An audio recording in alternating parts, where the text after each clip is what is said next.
कि सल्लेखना तो आत्महत्या है। प्रश्न पूछे किसी ने, क्यों? क्योंकि पागल अभिप्राय पूर्वक सब त्याग कर रहे हैं, एक प्रकार से मृत्यु को निमंत्रित कर रहे हैं। ये तो बड़ी भारी हिंसा। तब आचार्य क्या उत्तर देते हैं? आचार्य कहते हैं, अभी वहां पर मुनियों की बात नहीं चल रही है। जिस श्रावक ने सल्लेखना ली है वह श्रावक अप्रमत्तत्वात् प्रमत्त नहीं है, अप्रमत्त है, इसलिए उसको हिंसा का पाप नहीं लगता। वो मृत्यु को बुलाने के लिए सल्लेखना नहीं ले रहा है, मृत्यु ने उसको बुलाया है इसलिए सल्लेखना ले रहा। अंदर समझ में है? वो मरने की तैयारी नहीं कर रहा, तैयारी के साथ मर रहा है। अंदर समझ में आए? उसको मरने की इच्छा नहीं है, उसको जीने की भी इच्छा नहीं है, पर मृत्यु उपस्थित है सामने। कुछ संकेत बताए हैं शास्त्रों की, उन संकेतों से पता चल जाता है कि मृत्यु आ चुकी है। और ऐसे कुछ चिन्ह हैं जिसको देखकर गुरु भी बता देते हैं कि अब समय थोड़ा रह गया।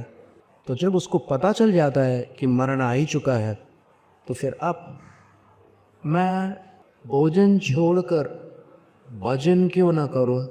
मरते समय उसको बुद्धिमान कहा जाएगा जो भजन छोड़कर भोजन करे? कदापि नहीं, क्योंकि मृत्यु वेला प्रस्थान की वेला है, महाप्रयाण है।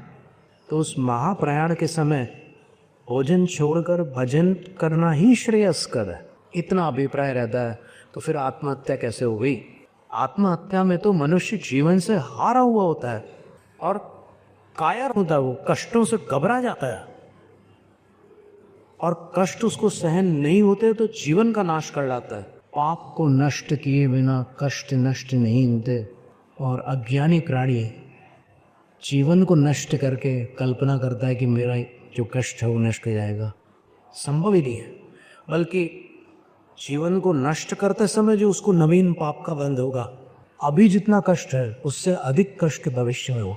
और अभी तो आपके पास विवेक है, आप उस विवेक के माध्यम से कष्ट को जीत भी सकते हैं, लेकिन तब कुछ कह नहीं सकते कहाँ पर कब उदय में आ जाए वो कर। इसलिए आत्महत्या हिंसा है, सल्लेखना हिंसा नहीं है।